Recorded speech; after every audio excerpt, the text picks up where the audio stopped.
The streetlights flickered, shadows danced. Mia clutched her bag, hurrying down the desolate city street. A chill wind whipped through the concrete canyons, carrying the scent of rain and fear. She quickened her pace, her heart pounding in her chest. Each echoing footstep sounded unnaturally loud in the stillness. She scanned the doorways, her eyes darting from shadow to shadow. A sudden noise made her jump. A stray cat, startled by her presence, darted across the street and vanished. Mia exhaled, trying to calm her racing pulse. She told herself it was just her imagination. The city was always full of strange noises and unsettling shadows, but deep down, a prickle of unease ran down her spine. She couldn't shake the feeling of being watched. Reaching her apartment building, she fumbled for her keys, her fingers trembling. The dim light of the foyer offered little comfort. She glanced back at the street, half expecting to see someone lurking in the shadows. Days turned into weeks. The feeling of being watched intensified. Mia started noticing the same man appearing in the background of her daily routine. At the coffee shop, a fleeting glimpse of a dark figure through the window. On the subway, a pair of intense eyes staring at her from across the crowded car. He never approached, never spoke. He just watched. His presence, though silent, screamed danger. Mia tried to convince herself it was all coincidence. But the constant feeling of unseen eyes on her back was slowly chipping away at her sanity. Sleep offered no escape. Nightmares plagued her, filled with shadowy figures and chilling whispers. She woke up in a cold sweat, her heart racing. The line between reality and nightmare blurred. Fear became her constant companion. She changed her routines, varied her routes, and avoided going out alone at night. But the stalker, like a phantom, always seemed to be one step ahead. The first text message arrived on a Tuesday evening. It was a simple message, seemingly innocuous. You look beautiful in blue. But Mia's blood ran cold. She had worn a blue dress that day. A dress she had only worn outside for a few hours. More messages followed, each one escalating in creepiness.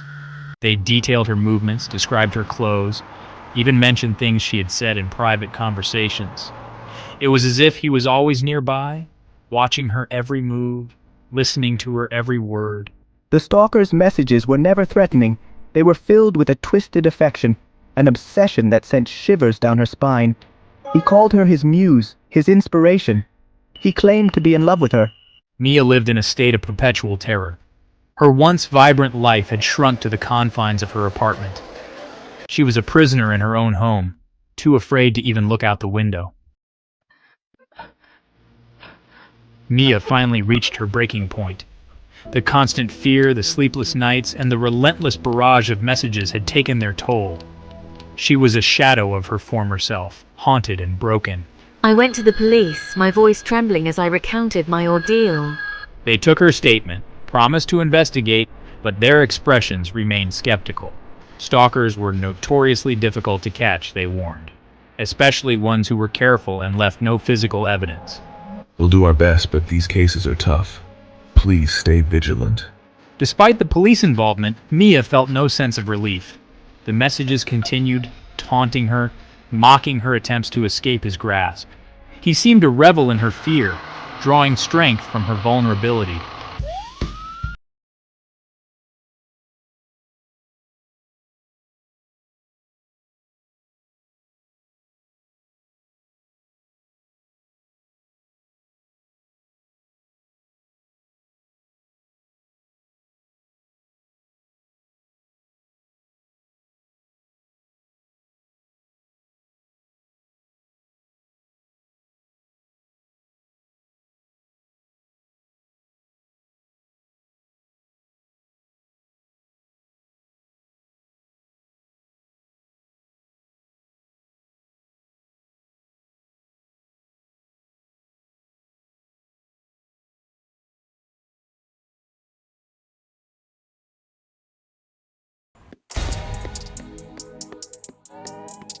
As the weeks turned into months, a sense of normalcy returned to Mia's life.